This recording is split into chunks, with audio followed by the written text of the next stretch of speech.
Salut, désolé de te déranger, je bois juste un peu d'eau.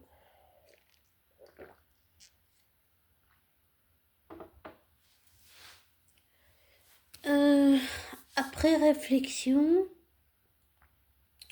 quand je dis que je ne sais pas ce qui me, ce qui me plaît,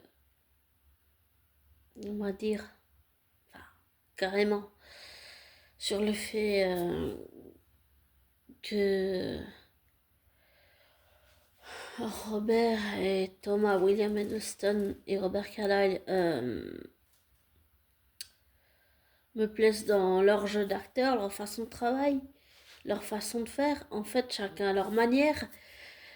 En fait, après réflexion, je pense sincèrement que c'est toute la force de travail qu'il y a derrière. On se rend pas vraiment compte, mais j'ai compris beaucoup en écoutant chacun leur interview que c'était, que ce soit pour un acteur ou une actrice, c'est beaucoup, beaucoup, beaucoup de travail. Bon, on le sait tout ça, mais des fois, même quand on fait même par exemple quand j'écoute, je sais pas, PM Marvel par exemple, ou bien quand j'écoute Landry, des youtubeurs comme ça, ou Jordan Universe, ou l'univers de Chris, wow. euh, en fait, je me rends pas compte de toute la force de travail qu'il y a derrière quand ils font leurs vidéos tout. Et je pense que, comment dire, c'est un peu pareil pour Robert et Thomas. Même s'ils jouent super bien les personnages qu'ils interprètent, les personnages fictifs et tout, en fait, je me rends pas. Je pense qu'à l'époque, je me rendais pas vraiment, jusqu'à maintenant, je me rendais pas vraiment compte de toute la force de travail qu'il y a derrière, de toutes les recherches qu'il faut faire et tout. Et, je, et je pense sincèrement que, après réflexion, que c'est pour ça que j'apprécie leur travail. Parce que oh, ça n'engage que moi, mais je pense qu'il y a des acteurs ou actrices que, par exemple, tu vois, ils viennent, ils font leur truc, et puis hop, ils prennent le chèque et puis ils se barrent. Et j'ai pas le sentiment dans la vraie vie qu'avec Robert et Thomas, c'est comme ça. Eux, ce sont, si je puis dire, des acteurs, enfin, pour moi, ça n'engage que moi, hein. Ce sont des acteurs qui travaillent, qui ont vraiment une force de travail énorme et qui essayent d'aller au plus près des personnages dans la vraie vie. Ils demandent des conseils, par exemple, à des gens expérimentés ou comme ça. Et c'est une force de travail qui est très, je trouve, qui est très appréciable et très ça se ressent quand il joue pardon, quand il joue les personnages fictifs. C'est Je pense vraiment sincèrement que c'est pour ça que j'apprécie leur travail.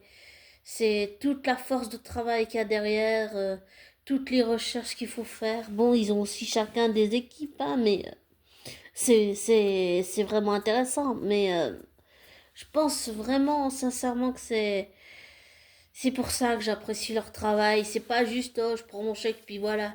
Il y a toute une recherche, il y a aussi, c'est-à-dire que eux-mêmes, dans la vraie vie, ils doivent se remettre en question eux-mêmes pour pouvoir interpréter les personnages fictifs qui jouent à l'écran dans des films ou dans des séries télé. Et ça, c'est magnifique. C'est un beau cadeau parce que j'allais dire, c'est aussi personnel quelque part. C'est pas juste professionnel, c'est personnel et intime. Ils utilisent leur propre souffrance dans leur vraie vie qu'ils ont vécue personnellement en privé pour les transformer en force et pour les prêter aux personnages fictifs qu'ils interprètent. Et je dis beaucoup fictifs parce que il faut pas oublier qu'il y a aussi des personnes, des vraies personnes qui ont existé, mais des films inspirés d'histoires vraies.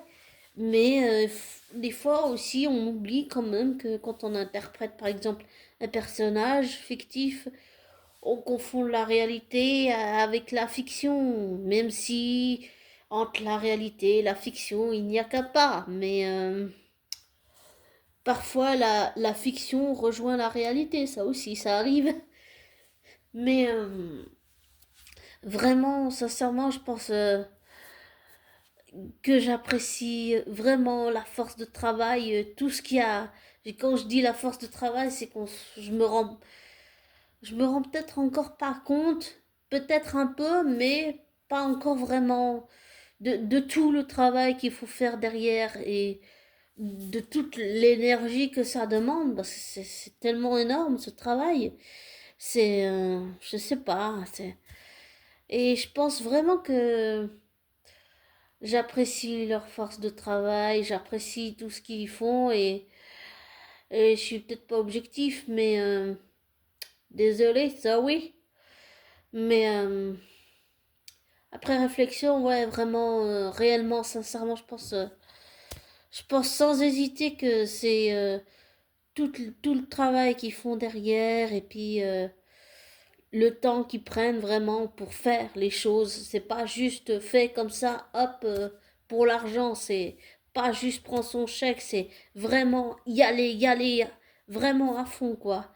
Même si, par exemple, j'allais dire, même si ça peut euh, leur rappeler des souvenirs douloureux ou personnels, ils les mettent au service du personnage fictif qu'ils interprètent, chacun à leur manière.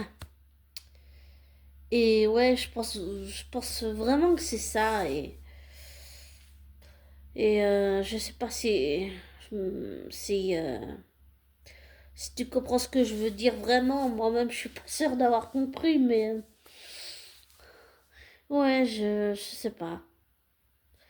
C'est assez impressionnant tout le travail qu'ils font. Se rapprocher au plus dans la réalité des personnages que chacun interprète. C'est pas facile. Non, c'est pas facile. Enfin, voilà. Euh, Désolée pour ce moment de dérangement. Et que ça soit dans l'audio confession en plein cœur ou dans cet audio, je pense tout ce que j'ai dit. C'est important que tu le saches, abonné. Voilà. Alors,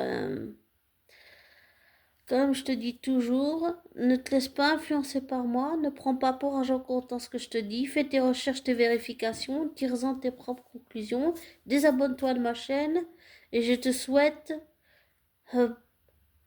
je te souhaite best, le meilleur, best for you, yes, I want best for you, and et je te souhaite une belle fin de semaine et un beau début de week-end. Prends soin de toi et je finirai avec la phrase que j'ai dit tout à l'heure en anglais. Ben, je vais vous dire I want the best for you. Yes. Et